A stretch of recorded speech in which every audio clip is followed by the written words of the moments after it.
basically talk about technology and social media and sort of the trends that are going on out there that are changing the game.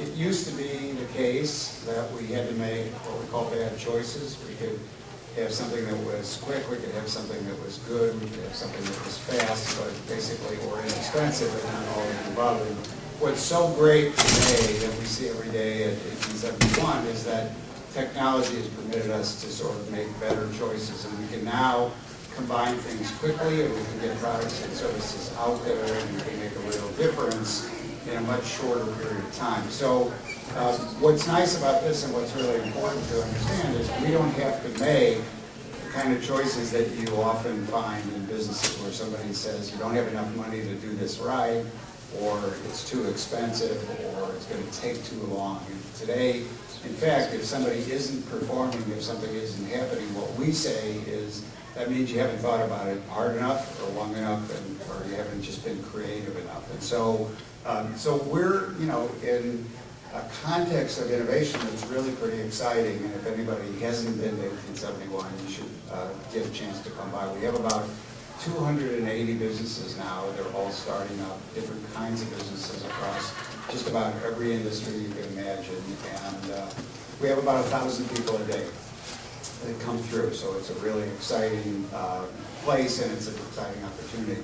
One of the things we've done is we've made it illegal now to say, I don't know. This is a really important thing. We believe in the First Amendment by and large, but we made it illegal because today, if you say, I don't know, it doesn't mean that you're ignorant. It means that you're lazy. And the reason you're lazy is because with the information that's out there today, with the ability to get information and help and support and guidance, people who don't prepare, people who don't do their homework, really don't deserve to get ahead. And so our focus is on doing the work as much as it is anything else. And it's also about understanding that all of the answers really are out there. All of the things that you need to build a successful small business are in fact available to you. It's a question of taking the time and investing the time and the effort to find all of those resources. And there couldn't be a better example of that than the fair here today, with all of the people here basically that are resources for you. And I don't know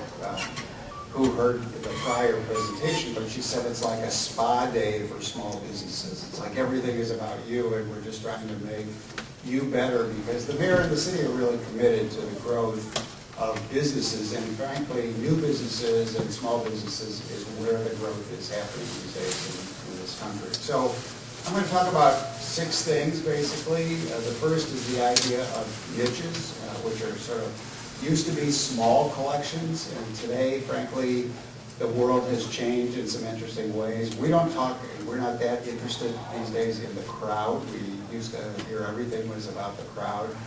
But frankly, today, what's changed is that we're not that interested in people who are interested in cat videos. We're more interested in people who are actually influential. And so when you're talking about how do you reach out to an audience and how do you impact your business, what you want to do is understand that people care basically about one thing. They care about what the people they care about think and what they're doing and what actions they're taking. And so the idea of niches today that's so interesting is basically that more and more of these conversations are going on essentially in small groups. We really have discovered something that everybody knew a long time ago, which is, nobody has 4 million friends, and we've gotten over the idea that having more friends or more people that you're connected to is actually a good thing. It's now, if somebody wanted to invent a service today, it might be to get rid of all those friends without them knowing.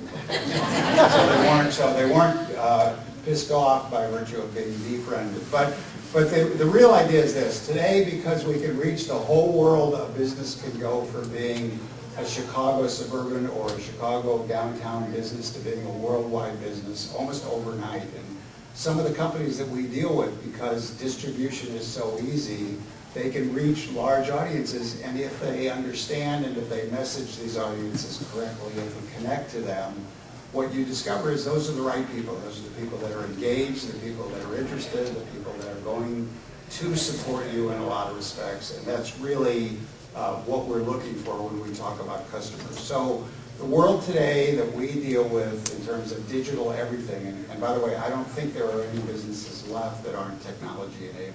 And so when we started 1871, we focused on apps and digital and mobile.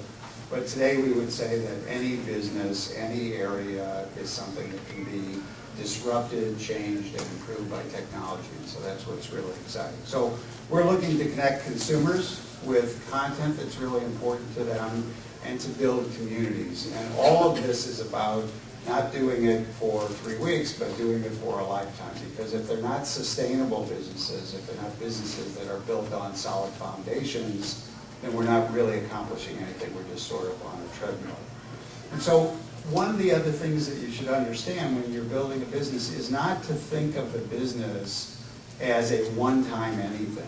You know, what we've learned is that over time, the longer you're connected to a customer, the more engaged you are with the customer, the more valuable that customer becomes. And people think about that, but they don't really act in a way that takes that long view. And so you're seeing an interesting thing. More businesses are starting to understand that it's not as important to get new customers as it is to get the customers that you have to spend more with you, to be more deeply connected to you, and they become more profitable, and also they become, interestingly enough, the lowest hanging fruit. They become the people that are immediately accessible. And so you don't have to spend a whole lot of money chasing around and trying to find these kinds of new customers. And that's why you're seeing a whole new focus on the back end of customer relationships. Much more about not getting a bunch of random new customers, but working with frequent customers and with repeating customers. And so you have Starbucks and Belly and all of these organizations trying to focus on that. And that's really important because today, if you're smart, you'll understand that we don't sell a service once, we don't sell a product once, we sell a relationship and a connection. And it's in the software business in particular, we know this, but in the software business, it's not good news. It's like, okay, we put it out there and we thought we were finished, and then 4,000 things cropped up to make our lives miserable for the entire rest of our lives. So that's just software. But here's the thing. Today, because we have information so quickly, because we're able to react to things in such a short period of time, there's almost nothing today that you get to sort of set and forget, except maybe your lawn sprinklers. Although even that now, there are these little robots that go around and individually moisturize your plants, depending on how much water your plants need. So if you have like no life, I would recommend getting one of these things and dealing individually with the bushes in your yard. But anyway, it's really not about volume. It's not about the crowd. It's really about this idea of engagement and connecting. And just to give you an idea, not so long ago, we did Tyra Banks' first book, and you may be frightened by that prospect. And by the way, that's not a typo. That says fams, not fans. Tyra's that close to her family, and she feels like all her fans are really that supportive of her. Anyway, excuse me while I gag. So we created, in getting ready to launch this book, we created a video, and we sent it to Tyra's 3.3 million followers on Twitter. And the first day that the book launched, it was #1 on Barnes & Noble and #2 on Amazon for about 4 weeks. And understand, this is a book that it would be hard to read even if you were interested in reading it. And worse yet, it's part of a trilogy. So be very afraid because more is coming. But anyway, the good news for Tyra is she's closing in on Snoop Dogg. Actually, it's not Snoop Dogg, it's Snoop Lion now. He changed his name. But she went from only 3 million followers on Twitter to 11 million. Just astonishing. And those people are connecting to her, and those people are her community, and that's how the world works now. And it's just astonishing that these kinds of numbers can happen. And think about it, because does she need to sell books in bookstores anymore? Does she need to do all of these physical things? Probably not. Probably not. And so those are the kinds of changes that we're seeing. You start with content. Sometimes it can be provided by consumers and by professionals. It leads to these communities, and ultimately it's paid off by commerce. And that's sort of the virtuous circle that we're looking at. #2 is another idea that is really important, and you all know this, you just don't necessarily know the context in which this arises. And that is that sometimes it's more important to talk to me at a time when I'm listening. We all all know this if you have kids, of course, than what I'm saying. And so we say that the context of communication, of messaging, is more important than the content itself, because we're all competing not just against competitors, we're competing for attention. And if you look at your news feed or you look at your email, you realize that everything is competing for that. And the bottom line of all this is we make time for what we're interested in. And so as we move forward, it's not going to be saying, here's a bunch of consumers who make this demographic profile. It has to be, here's a bunch of consumers who are actually interested in what you're selling or what you're delivering or what you're offering. And so consumers have an enormous amount of choices today. The trick is to get ahead of the consumers, to know what they're interested in, and to figure out how to message and communicate with them successfully. And so most of advertising today, most of the traditional advertising is wasted, and it's a penalty. It's because you couldn't figure out a smarter way to talk to these people who you could talk to in volume every single day, one-on-one. And so there was a great old guy named John Wanamaker, and he was the author of the statement that half of his advertising each year was wasted. He just didn't know which half. So here's what's new today about the tools that we have. It's that we can measure and we can judge all of these things, and we can do it very, very quickly. It's not something that takes a really long time to do. And so we call this smart reach, and it just means this. It means that we have to engage people, we have to give them relevant information. It has to be individualized and customized for them, and it has to be developed and delivered in the right time frame and at the right time. And that's the demands that we make today, because we're smart consumers, and we want what we want, and we want it when we want it, and we want it wherever we are. This is what's going on with mobile. The whole world is moving now to mobile. And we want it more and more without even asking. We want these devices to be smart and to be assistive in very interesting ways.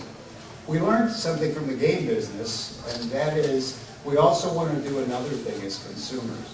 Sometimes things are more valuable to us than others. And so we know for a fact that game players are very interesting people, when they get away from the games, presumably. But they won't pay $5 to play a game for an unlimited amount of time if they have to pay that on the first day of the month.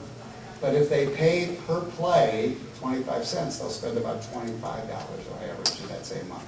Now, what's going on? All right? I mean, are they just mathematically stupid? Probably. But the truth is that what that says is I don't want to make a commitment. I don't want to make an investment in advance. I want that flexibility. I want that ability to vary what's going on. I want to say, here I'm really into it and here I'm not. And the implications for pricing for all of you are very interesting as well, because today, nobody should say my product costs $39.99. Because there will be some people to buy your product or service who want to pay 99 cents, and others will pay $99. And that entire spectrum represents an opportunity that's zillions of times more valuable to you than just trying to get exactly the sweet spot for any product or service. So content is going to be different now. Content is going to be driven by the consumer. What do I want? When do I want it? And basically wherever I am, without asking, but even more on my terms, okay? When I want it and as much as I want it, at my price, basically in real time, and it's going to have to be interactive. It's going to have to get smarter. It's going to have to sort of give me increasing value and save me time and permit me to have sort of a two-way channel, because we don't want anything that just lays there now. We want things that are adaptable and things that really help us get through. So we call this the I want what I want when I want it, and because we're all 11 years old now and we believe in instant gratification, this is the world we're in. And so consumers' expectations continually progress. They get more and more demanding, and you need to be responsive in whatever your business is, whether it's a little business, whether it's a service business. If you don't meet these requirements, then people will go on and go elsewhere. So this is the Moto watch. It's a little hard to see. It's the least important function is as a watch. It's also an alarm. It also tells you when the next train is coming. It'll also read your email for you and watch your calendar and tell you about your appointments. And you're going to be wearing it on your wrist. And it's just the beginning of this idea of wearables and having all of this information available to us at all times. And now we're continuing to even expand that into more important things. And I know that some of you are in this room are my age, so you'll appreciate this. More and more also of the technology is portable. It's going with us, and this is really exciting. So more things are going to be designed so that if you're reading something on the train and then you want to walk to work, you can listen to it at the same time. You can continue the connection. All of the media services are now saying, I have to be everywhere. I have to hit every screen because no one wants to guess what one screen you may be interacting with at that time. And this idea of providing us services in real time, in real places, is very significant. This is a very important new technology called Run P. It tells you when in the movies to go pee. Now, this is really significant because what it does is it says, oh, by the way, run out right now. It's a mushy love song. Who cares? Hurry back. You won't have missed anything. And this is important. Now, if you're in a bar, on the other hand, and you're losing a bet, here's a powerful thing. This creates a fake Wikipedia page that supports your side of the argument. So you can say, hey, it's right here in Wikipedia. Of course I'm right, okay? So think about it. Data when we need it, the exact right answer, very, very powerful technology. Anyway, think about another really interesting thing that sort of happened to our world. There was a time when we cared what music sounded like, okay? Now we only care that it's portable and that it's mobile. And so kids today don't even understand what music used to sound like. Think about photographs. Think about the fact that not so long ago, you know, it was how big is your camera and how huge is your lens, and then we discovered we couldn't send those photos to anybody. So now it's about distribution. And that has some very exciting and interesting implications, and it also has some things that are pretty depressing in terms of that. But again, what we're finding is a lot of today's world is driven by convenience, by mobility, by speed, by efficiency, and some of these other dimensions that used to be important to us just aren't as important as they used to be. This is why Apple bought Beats. Basically, because the world is almost over now for digital music. It's migrating to streaming music. And what's even crazier about streaming music is, God forbid, you had to pick the songs that were going to be streamed. That's way too much work. You get to say, I'm exercising, pick some songs for me, or I'm eating, or I'm sleeping, whatever it is. We don't even want to choose that. We just want to be served. And so the consumer's demands are really, really interesting, and these companies are trying to figure out how do you keep up with all of these changes and what's a reasonable expectation. The next thing I want to talk about for just a minute is data and understanding that when we know what you're interested in, we're ahead of the game to the extent that we can actually move from looking backwards to looking forwards, and we can be crystal ball readers, and we can predict the future. And in doing that, again, the people who figure this out are going to be so far ahead of the people who don't that it's going to be frightening. And I'll just show you a few examples. It all grows out of the fact that today we can measure everything. We know about everyone. We know what they're doing. We can change our communication with them in real time. And we can measure everything that is out there as well. And so people who think that the internet was basically about speed or about immediacy, they're not wrong, but what it's really about is that today we can measure things that we could never measure before, and we can watch what's going on out there. And so when we talk about the future, we talk about two ideas. Everything is going to be visible and transparent. That's going to have implications for government, for every kind of business. And it's going to be all about results, about the efficacy of what you're delivering. In the old days, maybe 3 years ago, we used to think that if you were an advertiser, you would use these big, fat places where a lot of people were in order to get your message out there. So you would put ads on Facebook, or you would put ads in these places and figure some portion of those people were probably going to buy something. We never knew anything more than that, but we knew that, or we believed in that. Now, what's changed, and what's so interesting, is today the technology now connects the back end of those transactions. So we now know not simply that we sent you a message, but we know what you did with that message and whether you bought something. And of course, if you're an advertiser or a marketer, that's exactly what you want to know, that the spending that you're doing is driving real results, okay? And so it's a loop that continues to get smarter and smarter. And the best example of all is Amazon. Today, Amazon, about 40% of what you buy through Amazon is what they're recommending to you based on what they know about you. And again, think about that. No marketing costs, no new customer acquisition costs, all based on this engine. Now, there's only one person, one organization that's actually ahead of Amazon in terms of this, and that's Apple. And Apple figured out, and they've waited almost a year and a half to do this, but now they've announced a wallet. Why? Because they have 700 million people.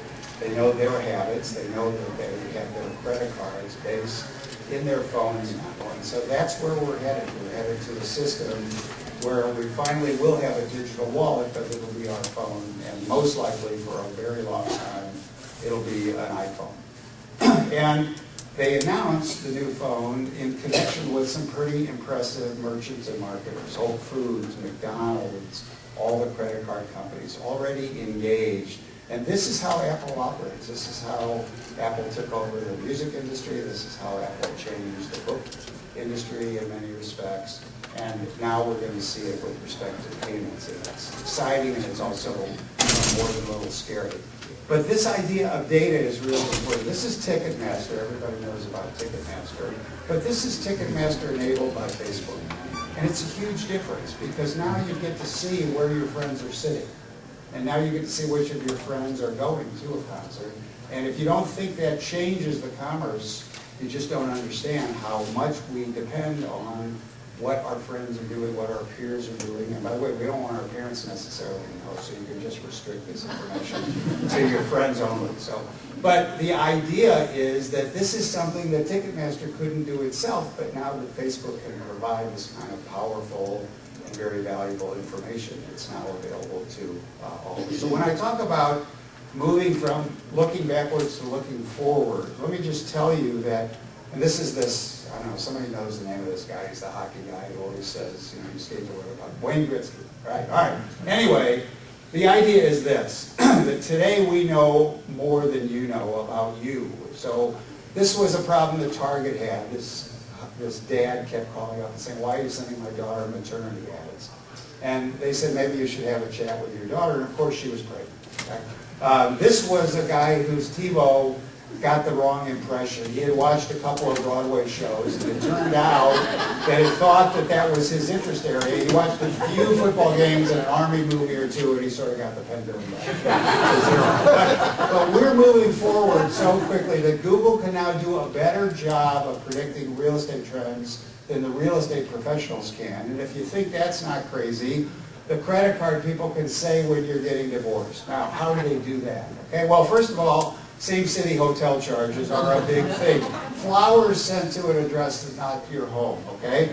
We buff up when we're looking around, so exercise charges, and then singles bars. All of those are pretty obvious. But why do they do this? They are pervs. I mean, there's no question that they're pervs. But why do they do this? They say they have a real business reason, and here's the interesting business reason, and that is that the minute you decide to get divorced, it turns out all the charges on your credit card were incurred by your soon-to-be ex-spouse, okay? So they're trying to get ahead of the consumer. Here's Amazon. What are they doing? They're shipping things that you're going to buy to warehouses near your house. Going to buy. How do they do that? All right. Well, all the usual ways. They look at what you bought before. They look at what's on your wish list. They look at all these things. But the big one is this. It's called cursor hover time, or I call it digital drooling. Okay. And what they're able to do is watch you look at things that you haven't bought yet. They ship it to your neighborhood. They send you a coupon the next day that says for 24 hours you can buy it. We'll have it in your house tomorrow. It's $5 off. Who wouldn't buy it, right? So the idea of taking behavior of the consumer and getting ahead of it and predicting it and then driving behavior is just where we're headed. We look a lot and spend a lot of time on recent college graduates. They happen to be the singly most predictive population that's out there right now. They predicted everything. They stopped buying TVs. They're still buying screens, obviously, but they stopped buying TVs. Why are they so predictive? Because they have to pay for it. Okay, and so it's sort of where the rubber meets the road. And this is, again, the kind of measurement that's changing the way that people do things. People don't assume now that any group of people behaves in the same way, because we have the ability to slice and dice and make sure that what you spend is the most effective thing that you can be doing with whatever your dollars are. We're all connected. This is pretty obvious. This is a button that you put on your refrigerator, and you press it, and 30 minutes later, your favorite pizza is delivered. That was too challenging for a group of programmers in Boston, so they built a system that simply has pepperoni or cheese. You just look at the picture, I think green peppers were a big challenge, and maybe mushrooms. So, but the idea here is this. This mastery of social media is changing that industry. The big guys, the guys who use social media effectively, have dominated, and they're growing, and all the rest of the little pizza people in the whole world are dying. And it turns out, as hard as it is to believe, that it's not about what the pizza tastes like. It's about how quickly and conveniently can I get it. And so that's another one of those things, like music, like photographs, where the lion's share of people are more focused on efficiency and convenience than they are necessarily on even something like what the food tastes like. Starbucks, 5 million transactions a week and growing. Our phones are getting smarter and smarter. This phone knows when you're not looking at it, so the screen turns off, you don't waste your battery. This one doesn't take a picture until you make a fist. This one doesn't take a picture, a selfie, until you smile, okay? So these devices are getting smarter and smarter. We'll order our groceries at the train or at the bus stop. There'll be offerings that are limited to us at a time when we're in a venue or in a place or in the mall. All of these things in the market, guess what we just figured out after 50 years? That it's stupid to give you coupons on your way out of the store. Okay, so now we know you're coming into the store, and we know who you are, we know what you're interested in, and whether you have frequent shopper prices and points and things like that. So we're using new technologies, and we can actually watch you walk around the store. You can actually see what you think of certain end caps and how much what we call dwell time is going on in those environments. And of course, we can then interconnect and relate to you. So think of us as walking around with these devices that just happen to make phone calls, but they're actually trackers. They're actually ways we're keeping track of you, and that may be scary, but that's sort of the world we live in, and we're producing all of this information, and if it's used well, it makes our lives a lot easier and more effective. If it's used poorly, then there are other kinds of problems. Whole Foods never marketed, never advertised, up till about 3 weeks from now, when they'll announce it for the first time in order to really move their business into this new mobile and digital world that they're going to have to make a whole new set of commitments, both in-store and in terms of reaching the digital consumers. They never did that before, and it's really interesting that a company that has had that much success also finds itself having to change its game in order to stay in the game. The next thing is just this idea of devices and what we call the Internet of Everything. Basically, when you think about the world, we started with emails, AOL, then commerce, think Amazon, then basically connectivity and social, think Facebook. And now we're headed to machines. And we have machines today that can do just about anything. And frankly, this is the direction we're heading. We're heading to systems that make our homes and our apartments smarter, our cars more useful. These are devices that do an amazing number of things. This is a little wand you keep in your kitchen, and as you throw something out, you just sort of swipe the barcode, and Amazon sends you the replacement groceries each week. Keep in mind that 80% of the stuff we buy every week at the grocery shop is the same stuff. And so more and more of us are going to say, why am I doing that? I don't mind going for the things that are special or interesting or different, but why would I make the same trip every time if I can have it shipped to me, and if it's the same thing that I'm going to buy every single week? So this you throw in the dryer, and when your load stops spinning, it calls your phone and says it's dry. This keeps you from losing your keys, from just about anything, your luggage. Put this in your luggage. Has anybody in the room not moved? Okay, good. So you give your precious possessions to a bunch of people with no teeth, and you hope that they show up at the other end. This creates a little fake box that you put in with the moving load, and then it sends GPS signals the whole time to let you know where your property is. Pretty good. This counts calories. This counts the amount of drinks you've had and what you've been drinking and how many calories you consume. This is a stun gun attached to your phone, just in case somebody wants to take it from you. And then we're getting into wearables that do amazing things. Disney is the leader right now in wearables. This is a band that you can now buy at Disney. And it's so smart that it's really frightening. You think it's a sort of a bracelet. It happens to open your hotel room. It lets you pay for your goods. It gives you access to premier sort of lines and things like that. But it also is so smart that if you sign the consent when you check in, Goofy will know who your kids are by name, okay? And where you live. Now, this is not really Goofy, by the way. There's some guy inside this huge head, but putting that aside, he's got a monitor now, and it says the name of the people that approach him and what city they're from. In addition, as you enter attractions, they'll now talk to you and know who you are, just as when you pull into a card picture, now it sort of welcomes you by name. And, of course, your whole park experience will be different because you're now trackable, and they can actually improve the experience in a lot of ways. This minds your posture, so basically it tells you whether to sit up or not. This is something that says you haven't had enough sunlight this morning, so you're going to be grumpy all afternoon. This is a hat that doesn't require headsets. Basically it plays through the bones in your ears. This is a great fork. What does this do? If you're eating too fast, just like my mother used to do, okay, it says slow down because it starts vibrating. So not only does it make it harder to get the food in your mouth, but it's sort of messaging you. And this is just the beginning. This wallet knows your monthly budget. And as the month goes by, it gets harder to open the wallet.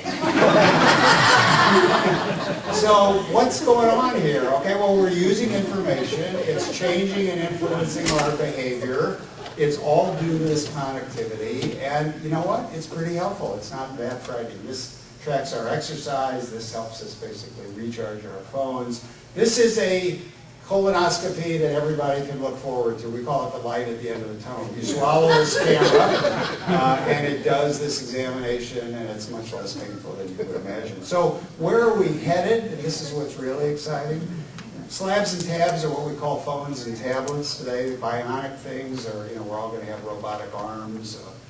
Robots are robots, but where we're really headed is that everyday objects, the things we take for granted, are going to get smarter and smarter. Pill bottles will now remind us of dosages, what we've taken and how much to take. And non-compliance is a huge issue, and these are already working, and we're really excited about those. This is an umbrella that reminds you to take it with because it talks to the Weather Channel. And it will glow in the morning and say, don't forget me because it's going to rain. This is the smartest thing of all. This is a trash can. And it tells the truck when to come pick up the trash because it says I'm full. Okay, so every single morning the route of the truck is dictated by that. It saves fuel, it saves energy, it saves time. It's pretty amazing to have smart trash cans, okay? These are benches that recharge your phone. They're solar benches. This is a sidewalk that as you step on it, it creates enough light to light up the area and the sidewalk. And then lastly, I just want to talk about work for a minute, because what's going on with work is really exciting. Today, we're no longer place-bound. We're no longer stuck in some location. We can be anywhere. We can work anywhere. And so the idea that we can now make our time productive in new and exciting ways is really, really significant. And we can bring those people back as well into the workforce. And so if you look at Wikipedia, most of you know about Wikipedia, but understand that 74,000 people a day now work for free keeping Wikipedia current. It's beyond worldwide, and it's such a powerful resource that sometimes when they launch problems to these groups, they're able to do things that even the scientists couldn't do. So recently they solved an AIDS protein issue after a couple of weeks that it had taken almost a decade for the scientists not to solve. And it wasn't because the gamers who worked on this thought it was high science, it's they thought it was a puzzle, and so they figured it out. But that's just beginning. Here's a big thing that's going to happen. More and more of us are going to work for ourselves. And as that economy emerges, we're going to have to be lifelong learners. We're going to have the tools and the resources to remain competitive and to be successful in these new kinds of environments. And so companies are rising now that will match our skills, that will match our businesses with providers, that will do just about anything you can imagine. This is TaskRabbit. TaskRabbit is one of these many services that for a fixed dollar amount you can farm out just about any chore. But look who are the rabbits. Okay, so the rabbits are young professionals, they're stay-at-home moms, they're retirees. We're bringing them all back. Think of the idea that your business could have a core of PhDs who happen to also be moms with new kids, but who couldn't work in the traditional work environment. But now we can bring them back into the workforce. So that's where work is going. Work is going to be everywhere. It's going to be distributed worldwide. We'll be able to send out chores. We'll be able to ask anyone in the world to design the logo for us, have people do research for us, or help us with advice. All these different kinds of things, all because of the ability now of the web to open the entire sort of global world for us. And lastly, I'll just leave you with this thought, which is that under about 30 years old, the world has changed in another really interesting way. We're seeing more and more, and of course we have a whole bunch of these folks every day at 1871, more and more that people are not interested in ownership as much as they used to be. Ownership is not as important as the idea of experience and utility. And so going forward, what we're seeing is that we want to invest our time and our energy in experiences, in things that are immersive, rather than saying, I own this thing, in part because there's a lot of burdens associated with it. And that's really led to not simply this idea that using something is more important than possessing it, but to what we call the sharing economy. And there's no better example of this than Divvy. Who wants to own a bike these days? Who wants to worry about driving it home when it's raining? All of these kinds of things. But more and more, whether it's ride sharing, whether it's any of these systems, we understand that 24/7 is not what we need to engage with almost anything for. And so the generations coming up are much more understanding of this idea. In fact, this is a recent quote in connection with a Kickstarter campaign about a movie. And what the person said was, yeah, I wanted to support the movie and the adventure and the idea. And if I made a profit, that was okay, but that's not why I was doing it. I was doing it to be part of the process. And that's what we're seeing more and more. And businesses will have to solve this as well. Businesses will have to figure out, how do I connect to the people that I want to serve? How do I really stay on top of their needs? How do I, in fact, get ahead of their needs? And then how do I keep growing my business so it can be successful, whatever kind of business it is, or whatever product you're trying to bring to market. So I think my time is up. Thank you very much. I think we have like 2 or 3 minutes if anybody has any questions. I'm sorry? My booth is, I think, F4, I want to say. Yeah. Thank you. You're very welcome. Anybody else? Yes, sir, in the back. You've been quoted as saying that one of the fastest growing segments is healthcare assistance activities, particularly in Chicago. I've been quoted? That's usually my brother. My brother's actually in the healthcare department. I don't fool around with anything that has flesh attached to it. But in terms, and I know that the Chicago area has been compared recently to Tel Aviv, and why we're doing about half as well, perhaps. And I wanted to ask your opinion about how to work maybe with southern Wisconsin, northwest Indiana, and what's the network of businesses and public institutions that can do that? Well, so first of all, you know, within the space of healthcare, the fact is that we've announced that come January of next year, we'll open Matter right next to 1871. Matter is a 25,000 square foot facility exclusively devoted to health IT and to the whole medical health area. So we're definitely committed to that. We have companies within 1871 that are dealing with healthcare issues. And we have an enormous initiative going on here called IMD, which is the Illinois Medical District. And that's designed to bring together all the universities and all the schools and a lot of entrepreneurs in order to bring all the benefits of technology to healthcare. Because very frankly, what the two industries are that are dying right now and that technology needs to help the most are basically healthcare and education. And in both instances, the professionals in those fields say the exact same thing, that the documentation and the paperwork and the administration gets in the way of the teaching or of the care. And so a great deal of what our energies are devoted to is using these processes to create ways, very low to the ground ways. These aren't moonshots. This is, how do I save somebody time? How do I make them more productive? How do I save money? How do I avoid redundancy? How do I improve the quality of documentation? All of those things can be done by technology now. Yes, sir? Howard, how does one get involved in 1871? Well, you can be a mentor, you can be a member, you can come for our events. We do about 400 events every year. We do about 250 workshops. Do you have that online? Those are all online. Those are all published. The mentors, we have about 1,000 mentors. Last year we had about 5,000 hours of one-on-one mentoring. More specifically, what could a company do to apply to? Well, so that's also online. We have an admissions process, and we ask that you basically have a company. That doesn't mean you necessarily need to be incorporated, but it needs to be more than a person with an idea. You have to have a company. What's next? Well, since we have you here, You have to have an idea that we think is going to go somewhere. Okay. Because we have a process not too long after you come into 1871 called Your Baby is Ugly. Okay. And that's a sort of a rude process, but that we think is doing people a favor, which is to say we're not sure that idea is going. So we try to head some of those off at the front door, but once you're in and accepted, then you become a member, and then you're part of it. one last question. What is the time frame? The time frame for the evaluation is 6 to 9 months, basically. Okay. After you're in. Yes, ma'am.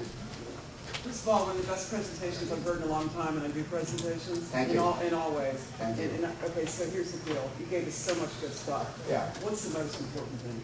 The most important thing is to find passionate people, because technology is useless. It eventually becomes a commodity. The only thing you can't replicate are passionate, committed, dedicated people, and that's the workforce you have to build. And you have to do one more thing. That is, an entrepreneur who just looks to hire people just like him or her is an idiot, because talent comes in these packages, and you have to find room for some of everybody in order to make your business successful. You have to make room for everyone. Yes, ma'am.